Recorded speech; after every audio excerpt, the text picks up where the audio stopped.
Shalom, shalom, shalom, vive la révolution chrétienne, mais abat l'hypocrisie religieuse. Le problème n'est pas est-ce que ce que nous disons est la vérité ou est le mensonge. Le problème est ce que nous disons est écrit dans la Bible ou est-ce que ce que nous disons a les traces et les preuves bibliques. Voici le problème de fond et voici le débat de fond. Les gens qui ont dit que nous combattons l'église, c'est faux. Nous dénonçons la fausse pratique, la fausse évangile, la fausse adoration, la fausse doctrine.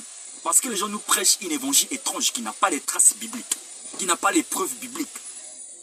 Parce que les gens se mettent à baptiser dans les piscines et dans les baptistes. Pendant que celui qui est venu avec le baptême, c'est-à-dire Jean-Baptiste, a baptisé notre Seigneur Jésus-Christ dans l'eau naturelle et dans l'histoire qui découle. Et tous ceux qui ont reçu le baptême chrétien ont reçu le baptême chrétien dans l'eau naturelle. Et que le baptême chrétien s'est fait au nom de Jésus-Christ.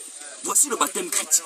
Et les gens se mettent à baptiser dans les piscines, soit disant que les gens qui ont trop d'argent, ils ne peuvent pas se déplacer, à bas l'orgueil. À bas l'esprit de gonfler et de l'orgueil. Tout le monde doit recevoir le baptême comme tout le monde. Le baptême chrétien se fait dans l'eau naturelle. Parce qu'il y a les pasteurs vendus, quand ils ont reçu un peu la dîme, c'est fini, ils se laissent se corrompre. Et de prêcher n'importe quoi, et de pratiquer n'importe quoi. Le baptême chrétien se fait dans l'eau naturelle. Toute personne qui a été baptisée dans une piscine ou dans une baptise, mon frère, on t'a mouillé cadeau. Toute personne qui a été baptisée bébé, mon frère, on t'a mouillé cadeau. C'est un bain que tu voulais prendre comme ça, on a profité pour te laver. Sinon, tu n'as jamais été baptisé. Le baptême chrétien s'est fait de l'eau naturelle et qui te baptise aussi.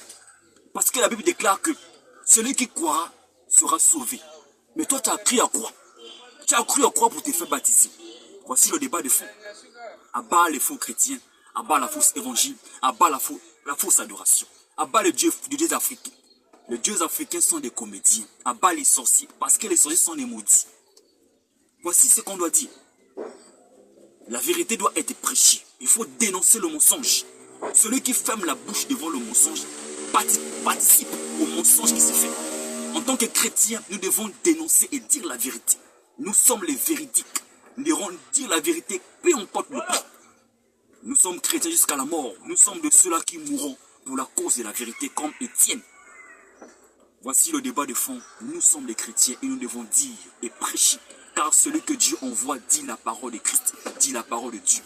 Et la parole de Dieu déclare que le baptême chrétien s'est fait dans l'eau naturelle. Il y a plein de preuves bibliques.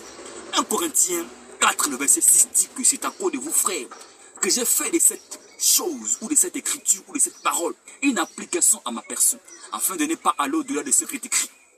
Et quiconque va au-delà de ce qui est écrit, frère, il n'y a pas un autre mot à dire. Toi, tu es un rebelle. Tu es un théoriste comme ça. Tu prêches une évangile étrange. Shalom, shalom, shalom. Vive la révolution chrétienne, mais abat l'hypocrisie religieuse.